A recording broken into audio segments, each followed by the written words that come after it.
Good morning all of you. मैं Anil sir Stirling school की तरफ से फिर से आपके सामने ग्रामर लेके उपस्थित हुआ हूँ। क्लास 10 का ग्रामर। पिछले वीडियो में हमने आपको बताया था रचना के आधार पर वाक्य के कितने भेद होते हैं। पिछले वीडियो में हमने आपको बताया कि रचना के आधार पर वाक्य के कितने भेद होते हैं। तो वाक्य के 3 भेद होते हैं। एक सरल वाक्य, दूसरा संयुक्त वाक्य और तीसरा मिश्र वाक्य। तो पिछले वीडियो में हमने आपको सरल वाक्य के बारे में, उसकी परिभाषा क्या होती है, पहचान कैसे किया जाता है, उदाहरणों आदि के द्वारा हमने आपको सरल वाक्य के विषय में पूरी तरह से बताया। आज इस वीडियो में हम आपको संयुक्त वाक्य और मिश्र वाक्य के बारे में बताएंगे। संयुक्त वाक्य क्या होता है? देखिए, संयुक्त का मतलब होता है जुड़ा हुआ। जब दो या दो से अधिक स्वतंत्र उपवाक्य, ध्यान देने की बात यहाँ है कि जब दो या दो से अधिक स्वतंत्र उपवाक्य योजक शब्दों, समानाधिकरण, समुच्चयबोधक, अव्यय द्वारा जुड़े हुए हों, उन्हें संयुक्त वाक्य कहते हैं। अब यहाँ एक बात आ गई, अव्यय। अव्यय क्या है? हमने आपको पीछे भी क्लासों में बताया है कि अव्यय वह होता है जो खर्च न किया जाए, अव्यय जिसका कहीं खर्च न हो। और यहाँ दे रहा है कि योजक हो, दोनों में जुड़ाव हो, जोड़ दिया जाए। जैसे एक उदाहरण यहाँ ले लीजिए, बादल गरजे और बिजली चमकने लगी। यहाँ बादल का गरजना हो रहा है और बिजली का चमकना, यहाँ दोनों है, लेकिन दोनों को जोड़ने का कार्य और कर रहा है। जो और योजक चिन्ह है वह ये कार्य कर रहा है कि बादल गरजे और बिजली चमकने लगी। तो जो ये और लिखा हुआ है यही आपका उपवाक्य योजक है, यही योजक है।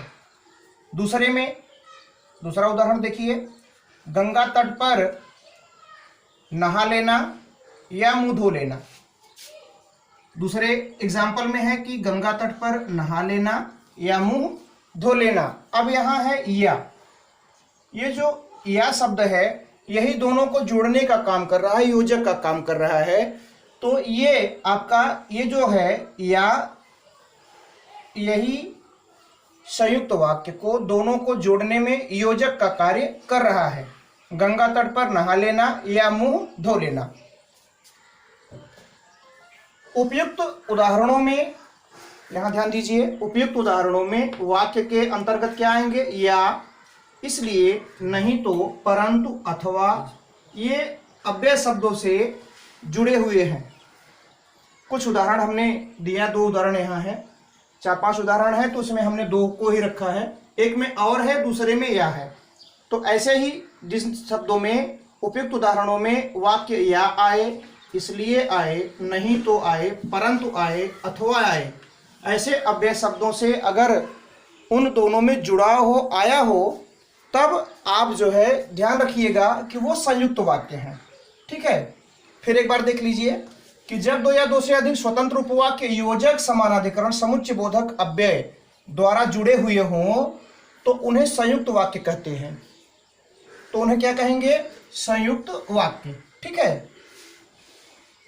अब जैसे बादल गरजे और बिजली चमकने लगे, तो और का जो कार्य है वो दोनों चीजों को जोड़ने लगा। जैसे बादल तो गरजेंगे ही, बादल के साथ साथ बिजली भी चमकने लगी, तो बादल का गरजना अलग हुआ और बिजली का चमकना अलग हुआ।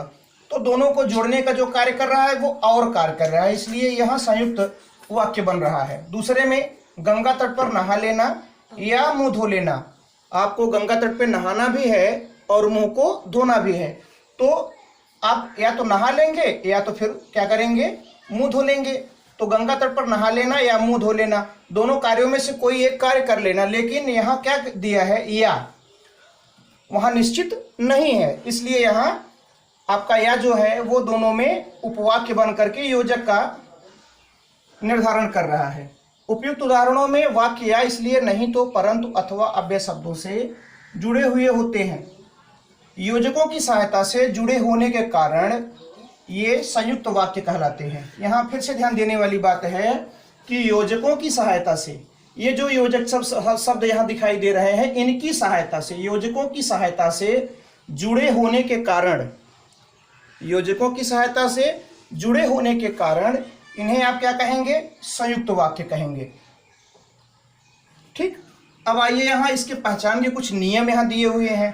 पहचान में क्या है? संयुक्त वाक्य और तथा, एवं, इसलिए, अतः, नहीं तो, अन्यथा, वरना, या, किंतु, परंतु, मगर, बल्कि, फलतः, परिणाम स्वरूप, आदि समानाधिकरण समुच्चय बोधक। अब यहाँ आपको एक बात बार बार आपके समझ में नहीं आ रही होगी कि समानाधिकरण समुच्चय बोधक क्या है। उसके साथ लगा हुआ उच्चारित शब्द यहाँ समान, समानाधिकरण, समान, उसी के समान अधिकार रखने वाला, समानाधिकरण का यही तात्पर्य होगा, उसके समान अधिकार रखने वाला। जैसे हमने यहाँ ऊपर वाले एग्जाम्पल में आपको बताया कि या और, ठीक है, तो वैसे ही यही समानाधिकरण है। फिर से एक बार समझ लीजिए कि पहचान में संयुक्त वाक्य होगा, संयुक्त वाक्य में ऐसे चिन्ह आएंगे, और, तथा, एवं, इसलिए, अतः, नहीं तो, अन्यथा, वरना, या, किंतु, परंतु, मगर, बल्कि, फलतः, परिणाम स्वरूप, आदि समानाधिकरण समुच्चय बोधक से जुड़े रहते हैं। ऐसे शब्द उस एग्जाम्पल में रखे रहेंगे या दिया रहेगा, उस चीज को आप देख करके, उस एग्जाम्पल या संयुक्त वाक्यों को आप देख करके उसको आप पता लगा लेंगे कि यह वाक्य संयुक्त है, यह संयुक्त वाक्य है।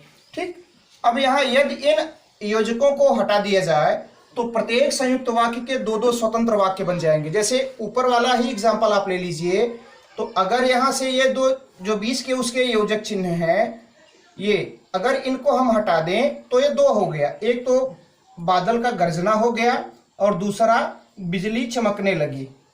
अब यहाँ से जो और है इसको अगर हम हटा दें तो इसमें दो पद बन जाएंगे। यहाँ यही ध्यान देने वाली बात है, अगर हम बीच के योजक चिन्हों को हटा दें तो सब में दो स्वतंत्र वाक्य बन जाएंगे। ये देखिए, फर्स्ट ये हो गया और दूसरा ये हो गया, सेकंड। ठीक है, अब आप देखिए, पहले वाले में हमने और हटा दिया और दूसरे वाले में से यह हटा दिया, तो यहाँ दो बन गया। एक तो एक का कार्य हो गया बादल गरजे, दूसरा जो वाक्य बना बिजली चमकने लगी, दो हो गया। लेकिन अभी वही आप एग्जाम्पल में और यहाँ लगा दिए थे, तो इसलिए दोनों को मिला दिया था। ये और शब्द जो मिला रहा था वही आपका संयुक्त वाक्य बना रहा था। दूसरे में गंगा तट पर नहा लेना, पहला वाक्य हो गया गंगा तट पर नहा लेना और दूसरा हो गया मुंह धो लेना। तो जो उसको जोड़ रहा था, यहाँ जो योजक चिन्ह था या, ये जो था ये इनको जोड़ने का कार्य कर रहा था। जो या और दो शब्द थे वो इनको जोड़ने का कार्य कर रहे थे। वही पहचान में यहाँ दिया हुआ है इस चीज में कि संयुक्त वाक्य में जो भी हमने अभी आपको बताया, अगर ये चीज रहे, ये चिन्ह आपको दिखाई दे, या ये वाक्य, सॉरी चिन्ह नहीं वाक्य, अगर ये वाक्य दिखाई दे तो आपको लगेगा कि ये संयुक्त वाक्य है। अगर संयुक्त वाक्य के योजक चिन्हों को आप ना रखेंगे तब ये दो वाक्यों में परिवर्तित हो जाएंगे। आज के वीडियो में आपको सिर्फ हमने संयुक्त वाक्य के विषय में बताया। पिछले वीडियो में, आगे वाले वीडियो में हम आपको मिश्र वाक्य के विषय में पूरी तरह से आपको बताएंगे।